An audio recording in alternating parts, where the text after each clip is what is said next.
Hi, the whole world is talking about generative AI, and as I interact with CXOs across the globe, the biggest question that comes to their mind is how do we go about co-opting generative AI into their various businesses and processes? Now, there's an interesting survey we did last year along with Forrester. We found that about 70% of the CXOs said that they have intent of investing in AI and analytics.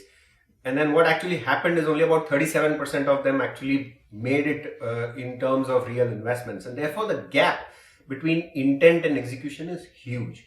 And as CXOs ponder about co-opting generative AI, this risk of the gap between intent and execution is also going to be very, very real.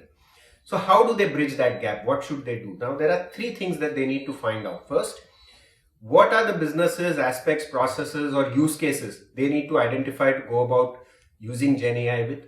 Two, how do they contextualize these Gen AI models or Gen AI use cases?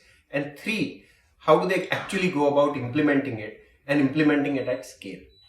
Now, we at Triange Consult have a set of roadmaps, AI strategy mechanisms where we regularly work with clients in drawing up their AI strategies.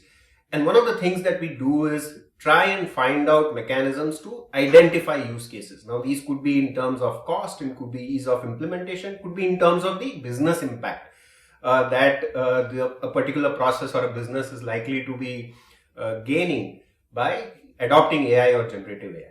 One use case I want to talk about is for the airline industry, where we work with airlines and airline intermediaries, where customers, regularly try and book tickets and then cancel them, reschedule them, ask for refunds, rebook hotels, etc. And there's somebody at the airline company or the airline intermediary trying to fetch information of that particular customer and try and respond, help with rescheduling, etc. And it's a fairly sometimes tedious process. And the aim for the airline and the airline intermediary would obviously be to make sure that this process of interaction is seamless, fast, and as cost effective as possible. What we did was we identified amongst many use cases this one as a process which is ripe for deploying Gen AI.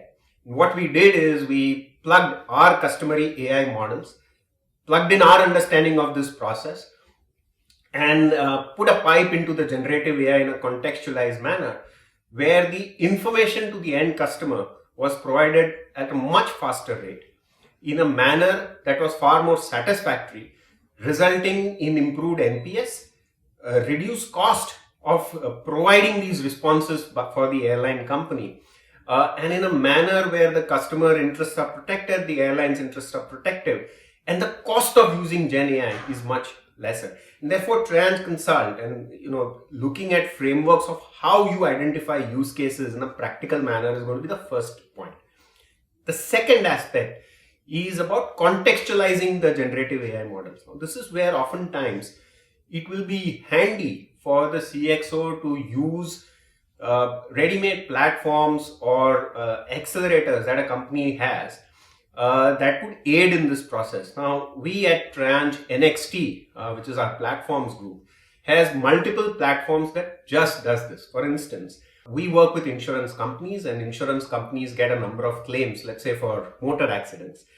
And historically, we've got a platform called ScanCI, which processes all of the unstructured information, a claim form, a call center call transcript, etc., and quickly identifies what is the specifics of that claims. Not only that, we've got our own AI models to determine what is the propensity of a particular claim having subrogation opportunities, which means we can claim from a third party.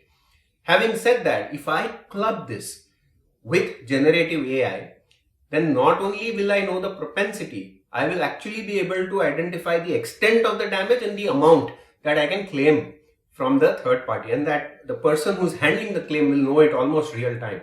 So it is hugely contextualized in terms of the claims process, improving the speed at which you dispel of a claim or improve recovery, right? So it's massive. And the third one is about the actual execution. Now, this is where there are a lot of questions. This is extremely important because CXOs ultimately will benefit if generative AI is deployed at scale.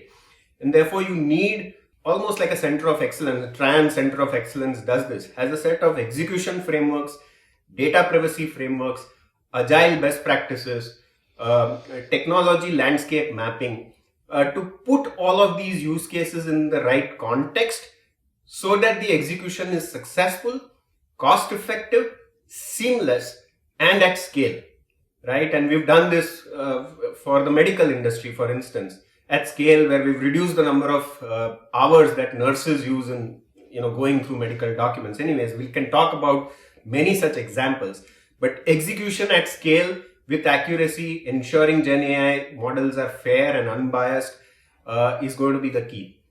Use all these three constructs: somebody to advise you on identifying use cases through the Triange Consult frameworks, for example, pre-built platforms and domain knowledge for contextualization, and execution at scale. That's your mantra for success. Thank you.